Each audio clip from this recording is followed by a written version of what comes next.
जय हिंद। ये इंटीग्रेशन का 7वां क्लास है। हम लोग 6ठा क्लास और 5वां क्लास में निरीक्षण विधि पर इंटीग्रेशन बना रहे थे और इस वीडियो में हम लोग हेडिंग बनाए हैं मेथड्स ऑफ इंटीग्रेशन, हिंदी में समाकलन की विधियां। समाकलन की विधियां मुख्य रूप से 3 होते हैं। कितने होते हैं? 3 होते हैं। Mainly there are 3 methods of integration. मुख्यतः समाकलन के 3 विधियां हैं।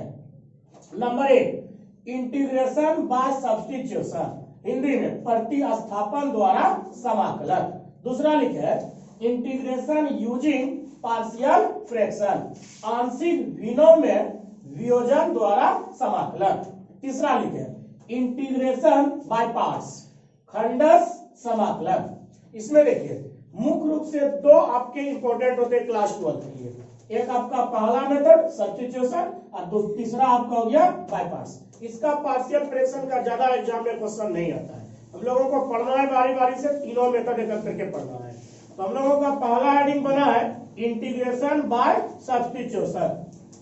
इसमें देखिए पहला क्वेश्चन हम लिए है integration of sine mx into dx। ध्यान दीजिएगा थोड़ा।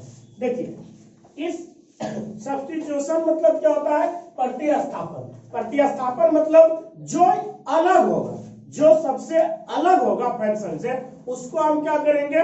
प्रतिस्थापित करेंगे, मतलब पुट करेंगे, रखेंगे। ध्यान रखो हम लोगों का सूत्र क्या होता है? साइन x, x के जगह पर mx है, इसके जगह पर जैसे पूरी जगह साइन 2x, साइन 3x, ये आपका क्या है? x के जगह पर 3x है। जैसे यहाँ पर क्वेश्चन पूरी जगह सेक स्क्वायर 7 माइनस 4x, तो उसके जगह पर कुछ है। आई थिंक ये क्या है? एंगल। ये क्या है? एंगल है। ये एंगल क्या है? अलग। अगर एंगल जो अलग रहेगा उसी को हम पुट करेंगे। क्या करेंगे? उसी को पुट करेंगे। चाहे आप पुट टी करिए या जेड करिए, आपकी इच्छा, कुछ भी कर सकते हैं। सिर्फ ये पुट इसलिए करते हैं ताकि काम करेंगे और काम करने के बाद फिर जो रहेगा जिसको पुट करेंगे वो बढ़ा देंगे। आपकी इच्छा, इसके जगह पर पुट आप कुछ भी करके बना सकते हैं। वो बड़ी चीज नहीं है, क्योंकि लास्ट में तो फिर बना रख ही देते हैं। देखिए यहाँ पर हम पुट किए या साइन x, x किसको कह रहे हैं? mx को। तो mx बराबर हम z पुट किए। चाहे आप टी भी कर सकते हैं और अलावा कुछ भी कर सकते हैं, बड़ी चीज नहीं है। जैसे इंटीग्रेशन में पुट करेंगे तो फौरन क्या करेंगे? उसका डिफरेंशिएट करेंगे। ये पहले हम बोले हैं कि डिफरेंशिएट आपको हम चैप्टर पढ़ा दिए, उसी पर जस्ट ये आधारित है, उसका जस्ट उल्टा है। देखिए हम यहाँ पुट करने के बाद तुरंत क्या करेंगे? डिफरेंशिएट करेंगे। और बड़ी चीज नहीं होगा, जो नहीं भी पढ़े तो आपको समझ में आ जाएगा। Differentiating with respect to x both sides, दोनों तरफ x के सापेक्ष अवकलन करने पर। याद रखिए हम दोनों तरफ क्या लगाए? डिफरेंशिएट का मतलब क्या होता है? डी बाई डी एक्स दोनों साइड लगा देना। देखिए हम क्या किए, इधर mx है, इस साइड में हम क्या लगा दिए? D by d x is equal to z है, तो डी बाई डी एक्स मतलब d z by d x. याद ध्यान दीजिए हम x के साथ यहाँ डिफरेंशिएट किए। देखिए बाबू ये x के साथ किए, ये आपका वेरिएबल है, बाकी जो बच जाता है वो क्या होता है? कांस्टेंट। देखिए m यहाँ क्या है? कांस्टेंट है। तो कांस्टेंट आपको पता है, चाहे डिफरेंशिएशन है या इंटीग्रेशन, वो क्या होता है? बाहर हो जाता है। m यहाँ कांस्टेंट है, m को हम क्या किए? बाहर कर दिए। बचा किया x, तो dx बटे dx is equal to dz by dx। dx dx cut जाएगा, क्या बचा? m बचा। m is equal to dz by dx। हमको यहाँ चाहिए क्या? dx, चूंकि इसलिए ये फंक्शन था x में और इंटीग्रेट करने भी x में ही बोला था, लेकिन हम फंक्शन x वाले टुकड़ा को z मान लिए। तो आपको इंटीग्रेट जो करना होगा z के रेस्पेक्ट में, यहाँ dx है, dx के जगह पर हमको क्या आना चाहिए? dz के रूप का कुछ आना चाहिए। हम क्या किए? dx बराबर इज इक्वल टू लिख सकते हैं dz, ये आपका गुना में पटेगा तो भाग में, तो dx बराबर हम लिख सकते हैं dz बटे m। अब dx निकल गया। आइए अब सवाल पे, जहां पर आपका सवाल बोला। नो अब इंटीग्रेशन साइन mx को हम क्या माने? z माने, z बटा दिए, साइन z। और dx के जगह पर हम लिख सकते हैं dz बटे m, चूंकि यानी यहाँ पे निकला हुआ है dz बटे m। देखिए नहीं कुछ तो 1 है, 1 बटे m, m तो कांस्टेंट है, 1 बटे m क्या हो गया, कॉमन आ गया, बाहर निकल गया, वो अलग हो गया, बचा क्या, integration of sine z dz, ये dz। देखिए बाबू 1/m साइन का इंटीग्रेशन क्या होता है, cos माइनस cos होता है, साइन z का इंटीग्रेशन माइनस cos z। हम आपको प्रूव किए थे साइन x dx का integration minus cos x plus c, ये आपको प्रूव कर चुके हैं, वो आप नहीं देखे उसको पहले आप देखिए। तो साइन का इंटीग्रेशन क्या हो जाएगा, माइनस cos, x है x लिखिए, z है z लिखिए, y जो आपको इसके साथ जिसके साथ रहेगा इंटीग्रेट करने का रहेगा वही चीज यहाँ रहेगा और इसी के साथ यहाँ भी लिखना। तो यहाँ पर साइन z dz है जिसका इंटीग्रेशन क्या हो जाएगा, minus cos z plus c minus cos, देखिए z आप किसको कहा था, mx को, लास्ट में सवाल के लास्ट में बैठा देना है, z के जगह पर mx। चूंकि हम पहले बोले जो अलग रहेगा उसको पुट करना है, चाहे आप z पुट करिए चाहे आप t करिए, वो बड़ी चीज नहीं होता है, चूंकि आंसर का जो लास्ट पार्ट होगा वहां पर हम लोग जिसको पुट करेंगे वहां तो बता ही देंगे, इसीलिए आप कुछ भी पुट कर सकते हैं। तो z हम किसको कहा है, mx को कहा है, तो z के जगह पर mx लिख दिए बटे m प्लस c, यही हो गया आंसर। तो इस मेथड से जो बना ये सवाल, ये मेथड आपका सब्स्टिट्यूशन मेथड हुआ। आपको याद होगा निरीक्षण विधि में भी हम ये सेम क्वेश्चन पढ़ाते थे, देखिए वहां पर हम तुरंत बना लेते थे। देखिए हम याद करके लिखे, इसी क्वेश्चन का सॉल्यूशन आप चाहे तो ऐसे भी कर सकते हैं, ध्यान दीजिएगा। साइन mx है, साइन x का इंटीग्रेशन क्या होता है, cos x, यहाँ x mx को कर है, साइन का minus cos x minus cos mx।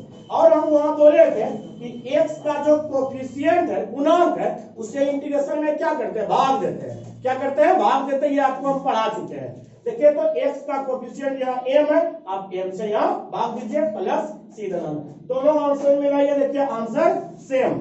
अगर ये क्वेश्चन एग्जाम में आता है तो आपकी इच्छा कोई भी विधि से बना सकते हैं। अगर ये सोल्व करने का है तो, अगर ये किसी पार्टिकुलर मेथड से कहेगा सोल्व करने तो आप पार्टिकुलर मेथड से सोल्व करें। ये क्वेश्चन का सॉल्यूशन हम आपको दो विधि से बता दिए। इसी तरह का देखिए सेम हम क्वेश्चन कुछ लिखे हैं, आप इसको अपने से बनाइए। देखिए integration of sine 2x dx, आप चाहे तो दोनों में से कोई विधि से बना सकते हैं, आप इसको बनाइए। हम फिलहाल आंसर सिर्फ लिख देते हैं। आंसर क्या हो जाएगा, माइनस cos 2x, x का कोफिशिएंट 2 प्लस c, इसका आंसर क्या हो जाएगा, cos है, cos का साइन होता है, साइन 2x बटे 2 प्लस c, इसका आंसर क्या, साइन का माइनस cos 3x, x का कोफिशिएंट 3 प्लस c। आप इसको बना लीजिए दोनों मेथड से, हम सिर्फ आंसर लिख देते हैं। cos का साइन 3x बटे 3 प्लस c। अब देखिए ये टोटल आप पूरी तरह से आप समझ गए होंगे, 3 हो 4 हो 5 हो कुछ भी रहेगा तो आप दोनों विधि से आप आराम से बना सकते हैं, चाहे आप पुट करके बनाइए चाहे आप डायरेक्ट बनाइए, दोनों आपका सही है। एग्जाम में जो मेथड से आपका बनाने का इच्छा होगा वो विधि से आप बनाएंगे। अगर आपको पार्टिकुलर पूछेगा तो उस विधि से आप बना सकते हैं। यहां तक में कोई दिक्कत किसी को, चलिए नहीं, अगला देखिए क्वेश्चन नंबर 6 देखिए हम लिखे हैं integration of sec square into 7 minus 4x, sec square 7 minus 4x dx, इसका मान क्या आएगा निकालने। आप चाहे तो कोई भी विधि से बना सकते हैं, हम पहले इसी विधि से चलते हैं। सेक स्क्वायर x किसको कह रहे हैं, 7 माइनस 4x को, जो एंगल टेढ़ा रहेगा उसी को पुट करना है। यहाँ 7 माइनस 4x क्या अलग है, एंगल है, इसी को हम क्या किए, z मान लिए। आपकी इच्छा पहले बोल दिए, कुछ भी आप पुट कर सकते हैं। 7 माइनस 4x बराबर z पुट किए, पुट जहां पर भी करेंगे तुरंत आप इंटीग्रेशन करेंगे, ये बात याद रखते चलेंगे, ये प्रोसेस को आप तैयार करते चलिए। पुट जब भी करेंगे, पुट किसको करेंगे, जो आपका टेढ़ा रहेगा, जो एंगल टेढ़ा रहे उसको हम पुट करेंगे, यानी जिसको हम x कहेंगे उसी को पुट करेंगे। सेक स्क्वायर x इसको कर रहे उसीलिए उसी को हम पुट किए। पुट करने के बाद क्या करेंगे, फौरन डिफरेंशिएट करेंगे। आइए डिफरेंशिएट किए हम दोनों साइड, डिफरेंशिएट करने आप जानते हैं ये अलजेब्रा है तो दोनों का डिफरेंशिएट हो जाएगा, D by d x 7 minus 4 cos 10 बाहर कर दिए x है तो डी एक्स बटे डी एक्स बराबर D z by d x. 7 cos 10 का डिफरेंशिएशन 0 होता है माइनस dx कट गया क्या बचा 4 बचा is equal to d z by d x. हमको dx चाहिए क्योंकि सवाल में यहाँ dx है z पुट किया तो z में आना चाहिए। देखिए dx को हम लिख सकते हैं dz ये -4 गुना में कटेगा तो भाग में तो dx का मान निकल गया। सवाल जो हमको यहाँ पर है 9 अब integration of sec square 7 minus 4x ये सवाल है आपको। आइए इंटीग्रेशन ऑफ सेक स्क्वायर इसको हम क्या माने z माने और dx का मान यहाँ पर निकला हुआ है dz बाय -4 तो dz बाय -4 हम dx के जगह पर लिख दिए। अब देखो बाबू सेम जैसा फॉर्मूला आ गया integration of sec square x dx का हम फॉर्मूला बताए थे। देखिए सबसे पहले 1/-4 बाहर कर लीजिए कांस्टेंट है कांस्टेंट ये बाहर हो गया ये बचा। ये देखिए सेक स्क्वायर x dx का इंटीग्रेशन क्या होता है 10x प्लस c। यहाँ x के जगह पर z है तो z लिखेंगे -1/4 इसका इंटीग्रेशन क्या होता है 10z प्लस c -1/4 ये z या t कुछ भी आप दे सकते हैं काम करने के लिए। फिर बाद में क्या करेंगे z किसको कहा था z यहाँ पर हम 7 माइनस 4x को कहा था तो z के जगह पर 7 माइनस 4x बैठा दिए प्लस c फिर माइनस 10 7 माइनस 4x बटे 4 प्लस c। आप चाहे तो निरीक्षण विधि से भी ये सवाल का हल कर सकते हैं। देखिए हम याद करके हल किए integration of sec square 7 minus 4x dx। Sec square का इंटीग्रेशन क्या होता है 10x x किसको करें पूरे को पूरे लिख दिए। अब आप बताए थे x के कोफिशिएंट से भाग यहाँ x का कोफिशिएंट क्या है -4 तो -4 से क्या किए भाग कर दिए प्लस c। अब तब तक इतना का आप उतारिए पूरी समझ गए होंगे फिर आगे मिलते हैं। चलिए आगे समझते हैं। देखिए क्वेश्चन नंबर हम 7 में लिखे हैं।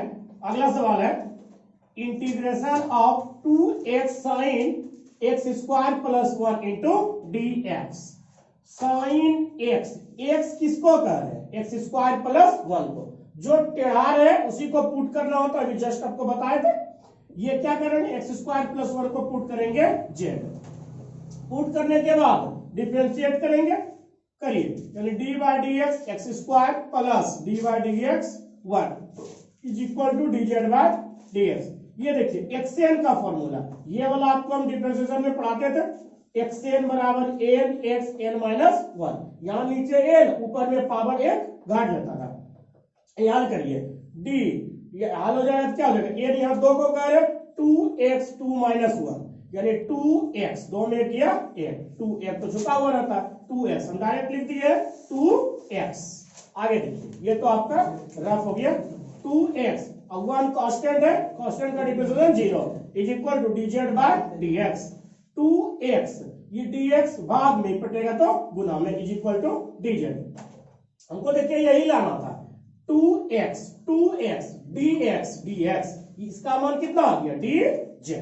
नौ सवाल हम लोगों का यहाँ पे है देखिए बाबू साइन इसको क्या माने z रख दिए और देखिए 2x dx को हम क्या लिख सकते हैं 2x dx को यहां से dz वही dz रख दिए। आगे देखिए साइन का इंटीग्रेशन क्या होता है माइनस कॉस x है तो x z तो z ये सब तो समझ रहे साइन का minus cos plus c minus cos z किसको कहा था एक्स स्क्वायर प्लस 1 इसके जगह पे रख दिए प्लस c। यही हो गया आपका आंसर। क्वेश्चन नंबर देखिए 8 समझते हैं। अगला क्वेश्चन लिखे हैं integration of sine ten inverse x बटे 1 प्लस एक्स स्क्वायर डी। ये क्वेश्चन इंपॉर्टेंट रहता है एग्जाम में भी अक्सर पूछ देता है। देखिए साइन x किसको कह रहे हैं टेन इनवर्स x को उसी को हम पुट करेंगे z फिर डिफरेंशिएट करेंगे पुट करिए d by d x tan inverse x is equal to dz by dx। Tan inverse x का डिफरेंशिएशन क्या होता है 1/1 प्लस एक्स स्क्वायर डी। अब देखिए 1/1 प्लस ये dx किसमें है भाग में ये पट जाएगा तो गुना में इज इक्वल टू dz। देखिए वही लाना था सवाल में नहीं कुछ तो यहाँ 1 है 1/1 plus x square dx is equal to क्या आया डी जेड। सवाल आइए वहां पे। नौ अब साइन इसको क्या माने जेड, जेड रख दिए और देखिए तो 1/1 प्लस एक्स स्क्वायर डीएक्स का मान क्या निकला है डी जेड रख दिए। फिर साइन का इंटीग्रेशन क्या होता है माइनस कॉस एक्स, एक्स तो एक्स जेड है तो जेड प्लस सी माइनस कॉस, देखिए जेड किसको कहा था टेन इनवर्स एक्स को, हम यहाँ बैठा दिए प्लस सी, यही होगी आपका आंसर। क्वेश्चन नंबर हम 9 देखिए नोट किए, integration of tan square 2x minus 3 into D x. Ten square x, x किसको कह रहे हैं 2x माइनस 3 को, ये आपका एंगल टेढ़ा है इसी को हम पुट करेंगे, जो टेढ़ा है उसी को पुट करेंगे, यानी x जिसको कह रहे हैं उसी को पुट करेंगे। 2x minus 3 is equal to z, put करने के बाद डिफरेंशिएट करते हैं, डिफरेंशिएट करिए, दो कांस्टेंट है बाहर हो जाएगा, बचा क्या dx by dx minus d by d x 3 is equal to d z by d x. फिर देखिए कट जाएगा, क्या बचा दो बचा, कांस्टेंट का differentiation 0 is equal to d z by d x. आगे देखिएगा, हमको चाहिए सवाल में क्या सिर्फ dx चाहिए, हम dx को लिखेंगे dx is equal to d z, दो गुना निपटेगा तो भाग में, dx चाहिए था dx हम निकाल लिए, dx कितना निकला डी जेड बटे 2। नौ अब सवाल पे आइए, टेन इंटीग्रेशन टेन स्क्वायर इसको क्या माने जेड, जेड हम रख दिए और dx के जगह पर क्या निकला डी जेड बटे 2 रख दिया जाए, 1/2 कांस्टेंट बाहर हो गया, integration of tan square z d z 1/2, tan square को हम लिखेंगे sec square x minus 1, x है तो एक्स लिखेंगे, जेड है तो जेड लिखेंगे, sec square z minus 1 into d z. आइए 1/2, तो बाबू ये इंटीग्रेशन दोनों में 1/2 से भी दोनों में गुना, 1/2 हम दोनों का क्या कर लिए कॉमन ले लिए, integration of sec square z into d z minus integration of 1 d z 1/2 sec square का इंटीग्रेशन 10 होता है माइनस डी इंटीग्रेशन कर जाएगा, क्या बचेगा जेड प्लस सी 1/2 10 जेड किसको कहा था 2x माइनस 3 को माइनस देखिए जेड के जगह पर क्या लिखेंगे 2x माइनस 3 प्लस सी, ये 1/2 से सब में गुना है और माइनस से भी ये दोनों में गुना है, देखिए 10 2x माइनस 3 बटे 2 माइनस 2x बटे 2 माइनस माइनस प्लस 3 बटे 2 प्लस सी, दो कैंसिल, यहाँ क्या बचा 10 2x माइनस 3 बटे 2 माइनस x प्लस 3 बटे 2 प्लस, ये हो गया आपका आंसर।